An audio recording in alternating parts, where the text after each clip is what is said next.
Well, after a crazy week 5, not only in our league, but in the NFL, we have a lot to talk about. So let's jump right into it. And away we go to our first matchup with the 2-1 Team Lawrence taking on 2-1 Take Mahomes Country Road. For Team Lawrence, Joe Burrow went out and got him 18.6 points. He threw 300 yards for the third straight game, really catching fire here early on in the season. Dalvin Cook rushed for over 130 yards for the second straight week after rushing 180 last week. And Terry McLaurin had another great game, over 100 receiving yards, and the same for Justin Jefferson, over 100 receiving yards. Each of them got 20 plus points. And Devontae Parker at the flex position, the wide receiver for Miami, also had over 100 receiving yards, getting him 23.5 points. It should also be noted that Zadarius Smith, his defensive lineman, got him 17 points with 3 sacks in his game on Monday night against Atlanta. On the other side of things, Patrick Mahomes was mostly held in check, especially in the first half. He did get 2 touchdown passes, but he was held for under 300 yards, but 26.14 points as he did get some scrambling yards along the way. Melvin Gordon and Ronald Jones both rushed for over 100 yards each, but Tyler Lockett was held in check with only 8.1 points, coming off from what was a huge game last week with 3 touchdown receptions, only 2 receptions on the day for him on Sunday. Moving on, A.J. Green was held with only 1 catch for 3 yards. That really hurt this team's chances this week, and overall, still a comfortable lead for Team Lawrence in the end. He will get the win, 182 to 138.04 for Take Mahomes Country Road. Team Lawrence moves up to 3-1. Next week, Team Lawrence will be taking on the 2-2 Lil Loose in the Millsap, and Take Mahomes Country Road falls to 2-2. Next week, we're looking to bounce back against a 1-3 Ray Rice Counseling. To our next matchup, we had the 0-3 Ray Rice Counseling taking on the 0-3 Gronky Kong, a battle of two, well, not undefeated, but just defeated teams. For Ray Rice Counseling, Tom Brady threw 5 touchdowns and 370 yards and had a great comeback win against the Chargers. Todd Gurley and Jerick McKinnon were both held to just over 50 yards, but Todd Gurley on the ground had 2 touchdowns and Jerick McKinnon had 1. Tyreek Hill through the air had a touchdown catch, and Darren Waller bounced back after a very quiet game against the Patriots last week. On the other side of things, Gronky Kong really struggling with injuries at this point in the season. Drew Brees put up 20.44 points and had 2 touchdowns along the way. Adrian Peterson held under 10 points at the running back position. LaShawn McCoy, who had been utilized in the passing game, and you would think in a game where Tampa Bay needed to come back, he would have been used a lot more, but he wasn't. Only 1 reception on the day. And the wide receiver position isn't much better. Of course, Michael Thomas right now is out injured for this team, and they're reeling from all of the injuries right now, especially that one to Michael Thomas. Adam Thielen, though, had a great game, 30.8 points. Overall, again, some bad luck for Gronky Kong, gets 100.94 points, and Ray Rice Counseling really showed up this week and got 193.56 points. And that's going to be your final in this one. Ray Rice Counseling moves up to 1-3, and Gronky Kong falls to 0-4. And with Ray Rice Counseling's 193.56 points this week, that was the most scored in the league. And in week 4, the 1-3 Ray Rice Counseling will take on the 2-2 Take Mahomes Country Road. And unfortunately, Gronky Kong 0-4 will be taking on the 3-1 Tampa Two-Steppers. And now to the matchup we were all paying attention to and looking for in week 3 was the 3-0 Tampa Two-Steppers taking on the 3-0 I Have a Chubb for league dominance. For the Tampa Two-Steppers, Dak Prescott had another incredible game, over 500 passing yards, 4 touchdowns, not because the Cowboys are good, but because the Cowboys' defense are so bad. 48.38 points for Dak Prescott. However, Josh Jacobs and Miles Sanders were both held under 50 rushing yards and both under 4 yards per carry, and neither of them had a touchdown, just over 10 points for each of them. Calvin Ridley, who had been such a big points getter for this team, was held without a catch, got a goose egg, was projected to get over 21 points and ended up getting nothing. That really hurt this team. On the other side of things, I Have a Chubb. Russell Wilson had another nice game. Has been a solid season for him so far. Russell Wilson, 360 yards and 2 touchdowns on the day for 26.3 points. Ezekiel Elliott on the ground for 54 yards and over the air for 71, got him 20.8. Kareem Hunt, who now is the lead back in Cleveland with I Have a Chubb being out, I have a source say, for perhaps 6 weeks. Kareem Hunt on the ground had 2 touchdowns and 71 yards. You can expect to see his points go up at least for the next few weeks. DJ Moore and Darius Slayton through the air as the receivers had just over 10 points each. So really not the high-scoring game we kind of all expected from these two teams, what we had seen so far this year, but due to some injuries and due to some really lackluster games on both sides, we had a close game, but a low-scoring one, and a defensive affair, you could say. Iowa Chubb does come out on top with 138 to Tampa Two-Steppers, 129.43. So Iowa Chubb moves up to 4-0 to take over the number one spot in the league, and the Tampa Two-Steppers fall to 3-1. And in Week 4 action, the 3-1 Tampa Two-Steppers look to bounce back against the 0-4 Gronky Kong, and the 4-0 Iowa Chubb will be taking on the 1-3 Sam Darnold Jets. And after the matchup, I tried to reach out and speak with Tampa Two-Stepper owner Rob Middlemas. Unfortunately, he was unavailable for comment, perhaps going back to the books and trying to find a way to win next week and bounce back, or perhaps he was too distraught by this loss that he was afraid he might say something that could make him lose some sponsors. But he said he will try to reach out to us next week, and we'll get his thoughts on the Week 4 matchup. And to our next matchup now, we have the 1-2 Sam Darnold Jets taking on the 1-2 Lil Loose and the Millsap. For the Sam Darnold Jets, Matthew Stafford threw for just over 200 yards and 3 touchdowns, got him 29 points. Nick Chubb only got 4.3 points because he was injured in his game against Dallas, and it does appear to be a significant injury that he may miss some time. Devin Singletary, 16.45 points. Robbie Anderson again had a nice game with 21 points, and Tyler Boyd added a complimentary piece, 19.45 points as well. Both of them close to 100 receiving yards on the day. Kenny Golladay as well back in action, now 4 receptions, 62 yards, and a touchdown. On the other side of things, Lil Loose and the Millsap had a quiet game from Matt Ryan, who did not throw a touchdown on the day. Matt Ryan threw for 285 yards, but again, no touchdowns, only 15 points for him. But Alvin Kamara really big in the offense right now. 19 carries for 83 yards and a touchdown, 3 receptions for 36 yards. He continues to be the centerpiece of that offense while Michael Thomas is hurt. Frank Gore, again, was not a big points getter this week. In the game against Denver, he couldn't really get anything started, only 4.35 points. But Amari Cooper and Will Fuller had big games. Amari Cooper with 37.6 points. Amari Cooper had 12 receptions for 134 yards and a touchdown, while Will Fuller had 6 receptions for 108 yards and a touchdown. So some big points out of them. Overall, your final score here, Lil Loose and the Millsap gets the win, 160 to Sam Darnold Jets, 134. And Lil Loose and the Millsap will move up to 2-2, while the Sam Darnold Jets will fall to 1-3. Well, it's going to be interesting to see what the Sam Darnold Jets do to try to replace Nick Chubb, who is injured. Will he try to go off the free agents list and do something? Will he have to cut a deal with someone to get some running back help? He doesn't really have much on the bench right now. Next week, the 1-3 Sam Darnold Jets are taking on the 4-0 I Have Chubb, and the 2-2 Lil Loose and the Millsap are taking on the 3-1 Team Lawrence. And in our next matchup, we have the 1-2 Making Sundays Great Again taking on the 2-1 Adel Cialter. For Making Sundays Great Again, Josh Allen got 31.82 points with 3 all-purpose touchdowns, 2 in the air, 1 on the ground. Kenyon Drake was held to only 35 yards and no touchdowns at 3.5 points. Clyde Edwards-Helaire found most of his success on the ground with 64 yards, but also had 27 yards through the air. Cooper Kupp had a touchdown reception. Sammy Watkins fumbled in the game, only got 7.2 points. But Mike Davis continues to fill in nicely for Christian McCaffrey. Mike Davis on the day, 16 rushes for 84 yards and a touchdown, as well as 5 receptions for 27 yards.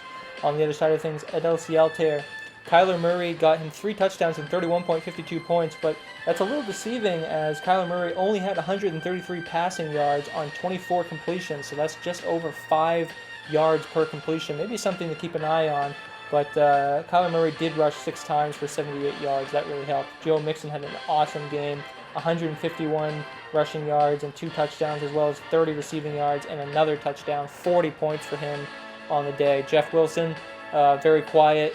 He would have been the starting guy had Jerick McKinnon continued to be injured and not been able to start that game. However, he was able to be in there. He's already in there for an injured Mostert, but McKinnon was able to make the start, so not much action for Jeff Wilson. DeAndre Hopkins was quiet in his game, as we talked about with Kyler Murray, but CeeDee Lamb had a nice game for him with 5 receptions, 79 yards, and 2 touchdowns. Mark Andrews, again, continues to do well. He had 2 touchdown receptions as well.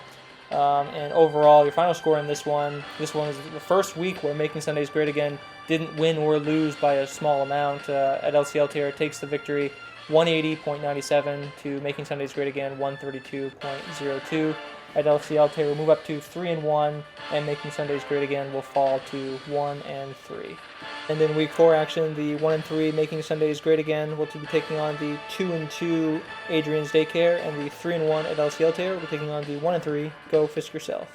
Away we go to our next game. We had the 1-2 team Go Fisk Yourself taking on the juggernaut of the league, 1-2 Greg's Lobos. For Go Fisk Yourself, Lamar Jackson had a nice bounce-back game after a quiet game against Kansas City.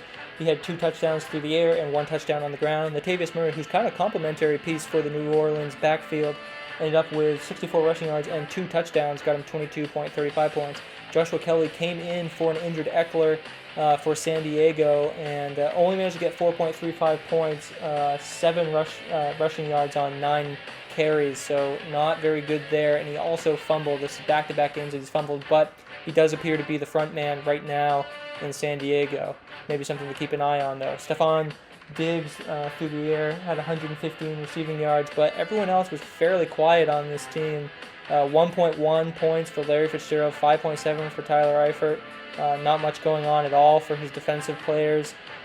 Some okay games for some of his players, but very quiet overall.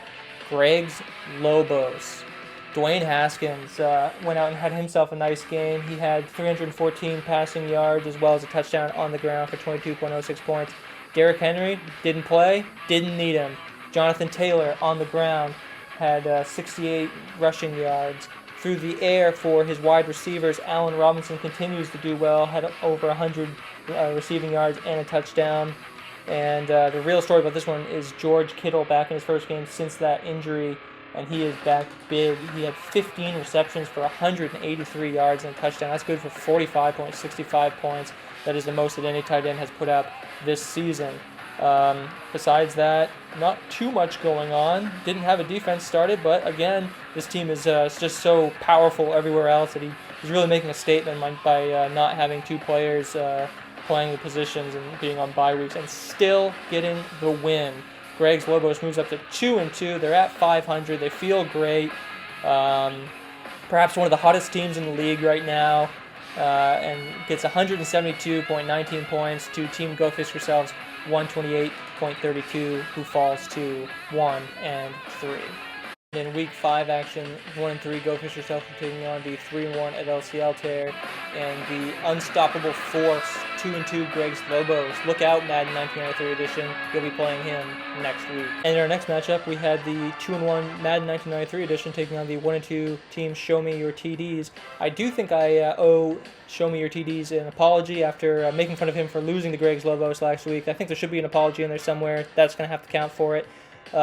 For Madden 1993 edition, this was a very close matchup. Deshaun Watson pretty much was spot on with what the projection was for him. He had 300 yards and 2 touchdowns. Very quiet day on the ground, though, only 9 yards rushing. Antonio Gibson had a touchdown and 46 rushing yards, as well as 82 receiving yards. Gibson with his best game yet with 27.6 points. But Giovanni Bernard, only 1.9 points, didn't do much in his game. And Julio Jones, who really has slowed down. We're seeing a very different Julio Jones this year, only 7 points. But Mike Evans tried to make up for that with a very nice game. He had 7 receptions for 122 yards and a touchdown. And Austin Hooper caught a touchdown pass as well. Quiet game from Marvin Jones. On the other side of things, Show Me Your TDs. Gardner Minshew continues to put together a nice season. He had 351 passing yards, 2 touchdowns. Chris Carson continues to be unstoppable. It was said that maybe Chris Carson was not going to be able to play this game. You remember he got taken out halfway through the game last week. He was questionable all week, doubtful at the start of the week, and he ended up starting and getting 80 rushing yards and 2 touchdowns, so 24.45 points. DK Metcalf had over 100 receiving yards again for what is a powerful Seahawks offense. Brandon Cooks did absolutely nothing, put up a goose egg of 0 points, and everyone else was pretty much held in check. Overall, your final score here, and this was the closest matchup of not only the week but of the season, Show Me Your TDs getting the win, 154.74 to 153.85. You guys can do the math on that. That is less than a point difference between the two on this one. And if you look at the benches, really not a whole lot that Madden 1993 edition could have done. Sure, he could have put in Brandon Ayuk in there, but who's going to start him over Julio Jones or Marvin Jones? You don't know that those are going to be the decisions that are going to cost you at the start of the week. So very, very close matchup here. It could have gone either way, and it was back and forth all weekend. It was great to watch. But Madden 1993 edition follows the 2-2, while Show Me Your TDs bounces back nicely after a loss last week and moves up to 2-2. Of course, the other piece about this matchup was Rex Burkhead for Madden 1993 edition. That game was up in the air and uncertainty, as we didn't know if that game in Kansas City between the Patriots was actually going to be happening. Had Rex Burkhead been in there for Giovanni Bernard, that also would have resulted in a win. So really tough luck here for Madden 1993 edition. And in next week's action, the 2-2 Show Me Your TDs will taking on the 3-1 Vic's Dog Sitting Service, and the 2-2 Madden 1993 edition after this heartbreaking loss will be playing perhaps the toughest and hottest team in the league, 2-2 Greg's Lobos. And in our last match of the week, we had the 2-1 Vic's Dog Sitting Service taking on the 2-1 Adrian's Daycare. For Vic's Dog Sitting Service, Aaron Rodgers continues to have an MVP-like season. He had 327 passing yards and 4 touchdowns, and after the game said, quote, "My down years are career years for other guys." Cocky little bugger, but still giving me a lot of points. Got me 40.28 points in that game. Aaron Jones also had a receiving touchdown. Got me 21.85 points. Mark Ingram had a rushing touchdown. But my wide receivers are really struggling right now. T.Y. Hilton has not looked like himself at all. Golden Tate, I don't like that I had to start him. I don't like that at all. He only got me 4.6 points. Travis Kelce, outside from one long reception, was pretty much shut down in the game against New England. And Darius Shepard, I just am out of options, completely threw him in there. Still managing to get some points put together here on a week-to-week basis, mainly due to some other players. On the other side, I think Adrian's Daycare, Jared Goff had a quiet game, had a touchdown late, but that was all he had, just 200 yards and that one touchdown for 16.2 points. The running back positions were a big struggle this week for Adrian's Daycare. Austin Eckler went down with an injury, and before that only got 1.75 points for him. He's currently, I believe, shopping some players to try to get some running back help, so maybe keep an eye on your pending transactions for that. J.K. Dobbins did not do much of anything, only 1.95 points. So between his two running backs, they only managed to get 28 rushing yards on the day. Keenan Allen, 13.6 points. Odell Beckham Jr. had a big game with 42.25 points.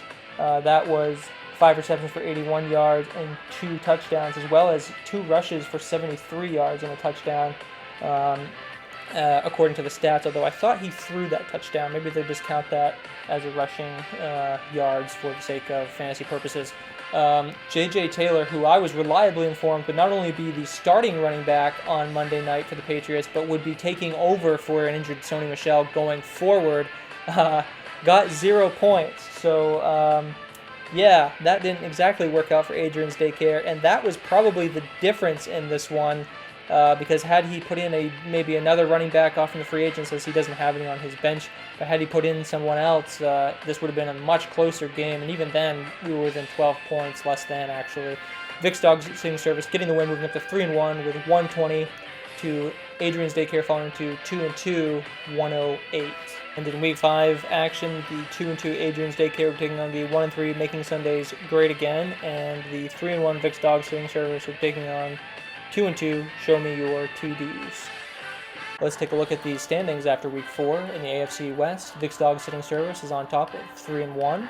They are a game above Madden 1993 edition, who's at 2-2. In the AFC West, the Tampa Two-Steppers and Team Lawrence are tied at 3-1 after the Tampa Two-Steppers lost and Team Lawrence won this past week. In the NFC East, Adelci Altair is on top at 3-1.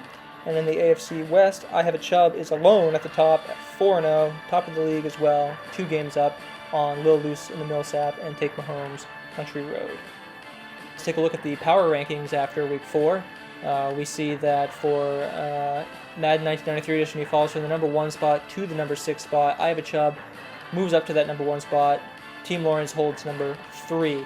Some other increases of note at LCL: Taylor moves from the number 10 to the number 4 spot, and Vic service from 15 to 8, and Adrian's Daycare from 16 to 11. Greg's Lobos holds firmly on to that number 14 spot. Some notable regressions. Take Mahomes Country Road after that loss moves from the number 5 to the number 10 spot. Same Darnold Jets from the 7 to 13, and Gronky Kong from 9 to 16. Now keep in mind, there are going to be 6 teams that make the playoffs. We have 5 weeks left remaining of the regular season. So if you are in the top 6 right now, you are in the playoffs. Those of you who are not, still some time to make some moves and move up that power ranking. But it is starting to get a little later on in the season. I think at this point we all know who's who, what's what. But there is always the wild card, of course, of COVID out there and injuries like in any other season.